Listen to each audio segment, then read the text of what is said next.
നമസ്കാരം, എല്ലാവർക്കും ആമീസ് ഫുഡ് കോർട്ടിലേക്ക് സ്വാഗതം. ഇന്ന് ഞാൻ ഉണ്ടാക്കുന്നത് നല്ല അടിപൊളി നല്ല ക്രിസ്പി ആയിട്ടുള്ള ഗോതമ്പ് ബിസ്ക്കറ്റാണ്. അതും ഇഡ്ഡലി തട്ടിൽ വെച്ചിട്ടോ നമ്മളിത് ബേക്ക് ചെയ്യുന്നത്. അപ്പോൾ അതെങ്ങനെയാണ് ഉണ്ടാക്കുന്നത് നോക്കിയാലോ. ആദ്യം തന്നെ പഞ്ചസാര പൊടിച്ചെടുക്കണം നമുക്ക് ബിസ്ക്കറ്റിലേക്ക് ആവശ്യമായിട്ടുള്ളത്. അപ്പോൾ ഞാനിപ്പോൾ ഒരു അര കപ്പ് പഞ്ചസാരയാണ് എടുത്തിരിക്കുന്നത്. അതായത് ഒരു 8 ടേബിൾ സ്പൂണോളം വരും. 1/4 കപ്പ് പൊടിക്കാണ് ഞാൻ അര കപ്പ് പഞ്ചസാര എടുത്തിരിക്കുന്നത്. അപ്പോൾ അത് ഓരോരുത്തരും മധുരത്തിനനുസരിച്ച് കൂട്ടുകയും കുറയ്ക്കുകയൊക്കെ ചെയ്യാം കേട്ടോ. അപ്പോൾ ഇനി ഇത് നല്ല പോലെ നമുക്ക് പൊടിച്ചെടുത്തിട്ട് വരാം. പഞ്ചസാര ഞാൻ നല്ല പോലെ പൊടിച്ചു കൊണ്ടുവന്നിട്ടുണ്ട്. ഇനി നമുക്ക് ബിസ്ക്കറ്റിന് ആവശ്യമായിട്ടുള്ള മാവ് റെഡിയാക്കി എടുക്കാം. അപ്പോൾ ഞാൻ ബിസ്ക്കറ്റ് ഉണ്ടാക്കാൻ വേണ്ടിയിട്ട് ഒരു അര കപ്പോളം, അതായത് 8 ടേബിൾ സ്പൂണോളം തന്നെ സൺഫ്ലവർ ഓയിലാണ് കേട്ടോ എടുത്തിരിക്കുന്നത്. അത് നമുക്ക് ഒരു പാത്രത്തിലേക്ക് ഒഴിച്ചു കൊടുക്കാം. നിങ്ങൾക്ക് വേണമെങ്കിൽ ഇതിന് പകരമായിട്ട് നെയ്യോ അതല്ലെങ്കിൽ ബട്ടറോ യൂസ് ചെയ്യാം. അപ്പോൾ ബട്ടർ എടുക്കുമ്പോൾ റൂം ടെമ്പറേച്ചറിലാവാൻ ശ്രദ്ധിക്കുക. ഇനി ഇതിലേക്ക് നമ്മൾ നേരത്തെ നല്ല പോലെ പൊടിച്ചു വെച്ചിരുന്ന പഞ്ചസാര ഉണ്ടല്ലോ, അത് ഇതിലേക്ക് ചേർത്ത് കൊടുക്കാം.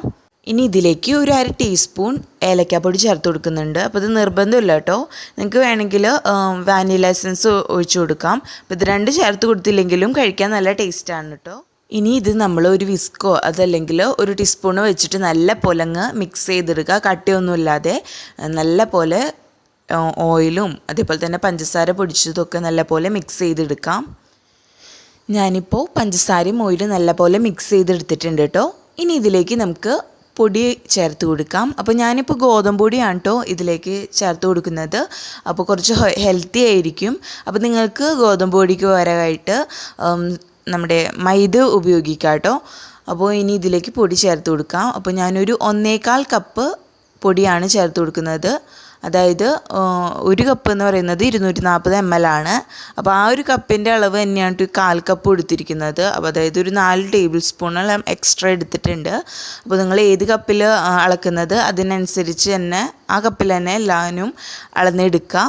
ഇനി ഇത് നല്ല പോലെ മിക്സ് ചെയ്തിട്ട് നമുക്ക് മാവ് രൂപത്തിലാക്കി എടുക്കാം. മാവ് ഇപ്പോൾ നല്ല പോലെ റെഡി ആയിട്ട് കിട്ടിയിട്ടുണ്ട് കേട്ടോ. ഇനി നമുക്ക് ബിസ്ക്കറ്റിൻ്റെ ഷേപ്പ് അതായത് ഇഷ്ടമുള്ള ഡിസൈനിൽ സെറ്റ് ചെയ്തെടുക്കാം. അപ്പോൾ അഥവാ നിങ്ങൾ കുഴയ്ക്കുമ്പോൾ പൊടിയിൽ കുറച്ച് എണ്ണ കൂടുതലാണെന്ന് തോന്നുകയാണെങ്കിൽ കുറച്ചും കൂടി പൊടി ഇട്ടിട്ട് അത് നല്ലപോലെ കുഴച്ചെടുക്കുക. ചിലപ്പോൾ ഓരോ പൊടിക്ക് അനുസരിച്ച് ചിലപ്പോൾ ചേർത്ത് കൊടുക്കുന്ന എണ്ണയുടെ അളവിൽ ചിലപ്പോൾ വ്യത്യാസം വരാം കേട്ടോ. അപ്പോൾ ഞാൻ ഇപ്പോൾ പറഞ്ഞ പോലെ 1/4 കപ്പിന് അര കപ്പ് ഓയിലെന്ന് പറയുന്നത് നേരിട്ട് നിങ്ങൾ ഒഴിച്ചു കൊടുക്കുക. അത് കുറേശ്ശെ ഒഴിച്ച് വയ്ക്കുമ്പോൾ നമുക്കറിയാമല്ലോ. അപ്പോൾ നമ്മളിങ്ങനെ പിടിച്ച് നോക്കുമ്പോൾ നമുക്ക് ഷേപ്പിൽ പിടിക്കാൻ കിട്ടണ്ടോ എന്ന് നോക്കാം. അതിനനുസരിച്ച് ചേർത്ത് കൊടുക്കുക കേട്ടോ. ഇനി നമുക്ക് ഇഷ്ടമുള്ള ഷേപ്പിലാക്കുക. അപ്പോൾ ആദ്യം തന്നെ ഞാനിപ്പോൾ ഉരുട്ടിയിട്ട് ഒന്ന് പ്രസ് ചെയ്തിട്ട് എല്ലാ അരികും ഇതേപോലെ പ്രസ് ചെയ്ത് കൊടുക്കുകയാണ്. അപ്പോൾ നമുക്ക് കറക്റ്റ് ഷേപ്പിൽ കിട്ടും. അരികൊക്കെ ഇങ്ങനെ വിണ്ടു വരുന്നതൊക്കെ നല്ല ക്ലിയറായിട്ട് കിട്ടും. ഇനി നമുക്ക് ഇഷ്ടമുള്ള ഡിസൈൻ വരുത്താം. അപ്പോൾ ഇതേപോലെ ഞാൻ എല്ലാവരും പരത്തിയിട്ട് ഓരോ ഡിസൈൻസ് കാണിച്ചു തരാം. അപ്പോൾ ആദ്യം തന്നെ ഞാനൊരു ഫോർക്ക് വെച്ചിട്ട് ഇതേപോലെ ഒന്ന് പ്രസ് ചെയ്ത് കൊടുക്കുകയാണ്. അപ്പോൾ ഇതാ ഒരു അടിപൊളി ഡിസൈനായി. ഇനി നമുക്ക് പാത്രത്തിലേക്ക് മാറ്റാം. അതേപോലെ തന്നെ നമുക്ക് എല്ലാ ഡിസൈൻസും ഞാനിങ്ങനെ കാണിച്ചു തരാം കേട്ടോ. ഫോർക്ക് വെച്ചിട്ട് തന്നെ നമുക്ക് വേറെ ഡിസൈനും ഉണ്ടാക്കാം. ഇതേപോലെ 4 സൈഡിലും നമുക്ക് ഇതേപോലെ ഒന്ന് പ്രസ് ചെയ്ത് കൊടുക്കാം. അപ്പോൾ ഒരു വേറെ ഡിസൈനായി. അപ്പോൾ ഇതാ പ്രസ് ചെയ്ത് കൊടുക്കുക. അപ്പോൾ ഇതാ കണ്ടില്ലേ, നല്ല അടിപൊളി ഡിസൈനായിട്ട് കിട്ടിയിട്ടുണ്ട്. അതും നമുക്ക് പാത്രത്തിലേക്ക് വെച്ച് കൊടുക്കാം. ഇനി അടുത്തത് എങ്ങനെയാണെന്ന് വെച്ചാൽ നിങ്ങൾക്ക് ടൂത്ത് പിക്കോ അതല്ലെങ്കിൽ ഇതേപോലത്തെ ഒരു പപ്പടം കുത്തിയോ എന്തെങ്കിലും ഉണ്ടെങ്കിൽ ഇതേപോലെ ഒന്ന് വരഞ്ഞു കൊടുക്കുക. അപ്പോൾ വേറൊരു ഡിസൈനായി. ഇനി ഇത് പാത്രത്തിലേക്ക് നമുക്ക് വെച്ച് കൊടുക്കാം. അടുത്തൊരു ഡിസൈന് വേണ്ടിയിട്ട് ഞാൻ ഇതേപോലത്തെ ഒരു അരിപ്പക്കയിൽ എടുത്തിട്ടുണ്ട്. അപ്പോൾ ഇത് വെച്ചിട്ട് നമുക്ക് 2 ഡിസൈൻ ഉണ്ടാക്കാം കേട്ടോ. അപ്പോൾ ഇതിൻ്റെ ബാക്ക് സൈഡിൽ വെച്ചിട്ട് ഒന്ന് പ്രസ് ചെയ്ത് കൊടുക്കാം. നമ്മുടെ ബിസ്ക്കറ്റ് ബാക്ക് സൈഡിൽ പതുക്കെ പ്രസ് ചെയ്ത് കൊടുത്താൽ മതി കേട്ടോ. അപ്പോൾ അതാ ഒരു അടിപൊളി നമുക്ക് ഷേപ്പിൽ കിട്ടിയിട്ടുണ്ട്. അതും പാത്രത്തിലേക്ക് വെച്ച് കൊടുക്കാം. ഇനി ഈ കയ്യിലിൻ്റെ അകത്ത് തന്നെ വെച്ചിട്ട് നമുക്ക് ജസ്റ്റ് ഒന്ന് പ്രസ് ചെയ്ത് കൊടുക്കാം. പതുക്കെ പ്രസ് ചെയ്ത് കൊടുത്താൽ മതി കേട്ടോ. അപ്പോൾ ഇതാ വേറൊരു ഡിസൈനിൽ നമുക്ക് കിട്ടി. അപ്പോൾ ഇതാ ഞാൻ എല്ലാ ബിസ്ക്കറ്റും ഇതേപോലെ ഷേപ്പാക്കി എടുത്തിട്ടുണ്ട്. നമുക്ക് ഇഷ്ടമുള്ള ഷേപ്പിൽ ആക്കി എടുത്തിട്ടുണ്ട്, ഡിസൈൻ ചെയ്തെടുത്തിട്ടുണ്ട് കേട്ടോ.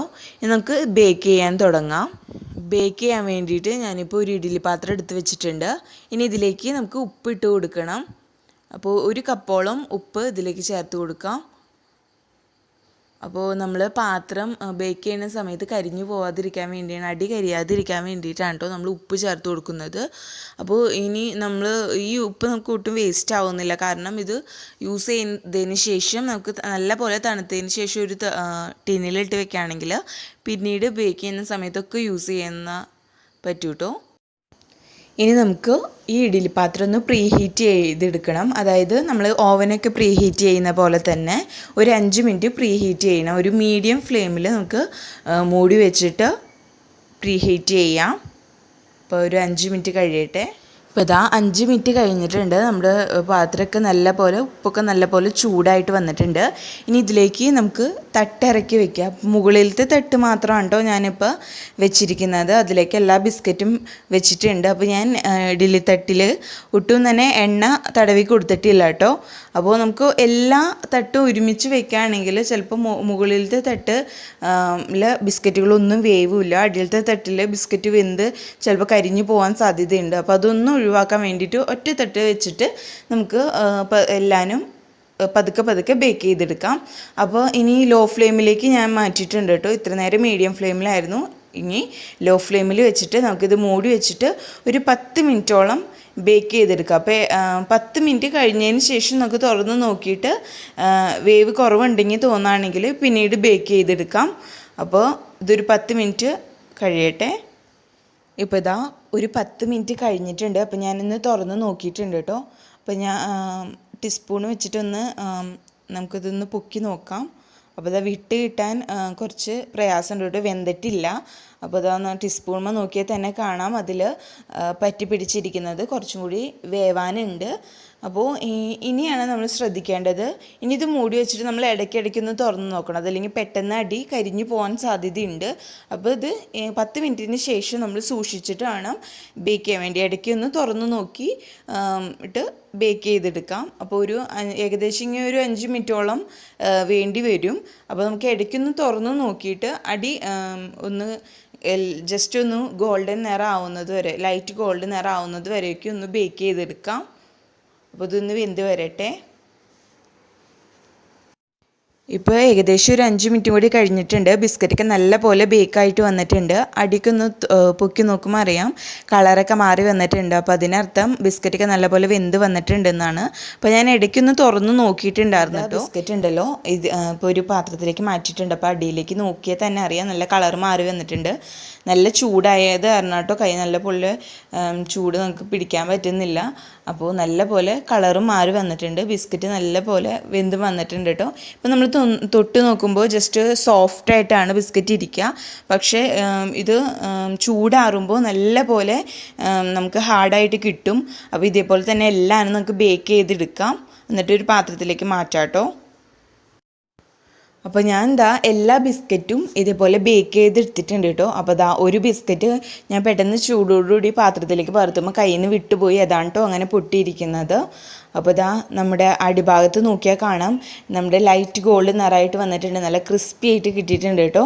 എനിക്ക് കറക്റ്റ് 15 മിനിറ്റാണ് നമ്മൾ ബേക്ക് ചെയ്യാൻ വേണ്ടിയിട്ട് കിട്ടിയിരിക്കുന്നത്. നിങ്ങൾക്ക് സമയം നോക്കാം. അപ്പോൾ 5 മിനിറ്റ് പ്രീ ഹീറ്റ് ചെയ്യാൻ വേണ്ടി മീഡിയം ഫ്ലെയിമിലിട്ടു. അതിന് ശേഷം ലോ ഫ്ലെയിമിലിട്ടിട്ട് ഒരു 15 മിനിറ്റാണ് ബേക്ക് ചെയ്ത് ഇരിക്കുന്നത്. കണ്ട അടിയിലൊക്കെ നോക്കിയാൽ കാണാം നല്ല പോലെ നമുക്ക് കറക്റ്റായിട്ട് കിട്ടിയിട്ടുണ്ട്. അപ്പോൾ ആദ്യത്തെ ഒന്ന് ബേക്ക് ചെയ്യുമ്പോൾ നമുക്കൊരു കൺഫ്യൂഷൻ വരും. കാരണം കറക്റ്റ് സമയം നമുക്ക് അറിയില്ല. അതിന് ശേഷം ഓരോന്ന് ബേക്ക് ചെയ്യുമ്പോഴേക്കും നമുക്ക് കറക്റ്റ് ടൈം എടുക്കും. അപ്പോൾ എനിക്ക് 15 മിനിറ്റ് ആണ് എടുത്തിരിക്കുന്നത്. അപ്പോൾ ഞാൻ ഒരെണ്ണം പൊട്ടിച്ച് കാണിച്ചു തരാം. നല്ല ക്രിസ്പി ആയിട്ട് ഉള്ളൊക്കെ നല്ല പോലെ വെന്തിട്ട് ഉള്ളും പുറമൊക്കെ നല്ല പോലെ വെന്തിട്ടാണ് കേട്ടോ കിട്ടിയിരിക്കുന്നത്. നമ്മൾ ബേക്കറിയിൽ നിന്നൊക്കെ വാങ്ങുന്ന പോലെ തന്നെയാണ് കേട്ടോ കിട്ടിയിരിക്കുന്നത്. അപ്പോൾ നല്ല ക്രിസ്പി ആയിട്ടുള്ള നമ്മുടെ അതേപോലെ തന്നെ ടേസ്റ്റി ആയിട്ടുള്ള ഗോതമ്പ് ബിസ്ക്കറ്റ് ഇവിടെ റെഡി ആയിട്ടുണ്ട്. ഇത് ഗോതമ്പ് പൊടി കൊണ്ടാണ് ഉണ്ടാക്കിയിരിക്കുന്നത്. നമുക്ക് ഒട്ടും തന്നെ മനസ്സിലാവില്ല, അത്രയ്ക്ക് ടേസ്റ്റിയാണ്. ബേക്കറിയിൽ കിട്ടുന്നത് പോലെ തന്നെയാണ് കേട്ടോ ഇരിക്കുന്നത്. അപ്പോൾ നിങ്ങൾക്ക് ഇതിനേക്കാളും കുറച്ചും കൂടി ക്രിസ്പി ആയിട്ട് ഇരിക്കണമെങ്കിലോ ഒന്നും കൂടി കുറച്ച് സമയം കൂടി ബേക്ക് ചെയ്തെടുക്കാം. അപ്പോൾ ഒന്ന് ഞാൻ പറഞ്ഞ പോലെ 10 മിനിറ്റിന് ശേഷം നമ്മൾ എപ്പോഴും കെയർഫുള്ളായിട്ട് ഇരിക്കുക. അതിനുശേഷം ഇടയ്ക്കൊന്ന് തുറന്ന് നോക്കിയിട്ട് വേണം കേട്ടോ ബേക്ക് ചെയ്യാൻ വേണ്ടിയിട്ട്. കണ്ട ഉള്ളൊക്കെ നല്ലപോലെ വെന്ത് വന്നിട്ടുണ്ട്.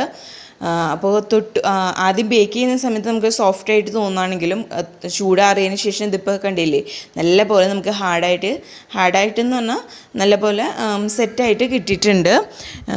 അപ്പോൾ ഇത്രയേ ഉള്ളൂ, നമ്മുടെ എളുപ്പത്തിൽ ഉണ്ടാക്കാൻ പറ്റുന്ന നമ്മുടെ ഹെൽത്തി ആയിട്ടുള്ള ബിസ്ക്കറ്റ് ഇവിടെ റെഡി ആയിട്ടുണ്ട്. അപ്പോൾ നിങ്ങൾ ഉണ്ടാക്കുന്ന സമയത്ത് കുഞ്ഞുങ്ങളെയൊക്കെ ഈ ബിസ്ക്കറ്റ് ഉണ്ടാക്കുന്ന സമയത്ത് കൂട്ടുകയാണെങ്കിൽ അവർക്കും ഒരു സന്തോഷമായിരിക്കും. അതേപോലെ തന്നെ വീട്ടിലൊക്കെ ഉണ്ടാക്കുന്നത് കൊണ്ട് തന്നെ നമുക്ക് വിശ്വസിച്ച് പിള്ളേർക്ക് കൊടുക്കാനും പറ്റും.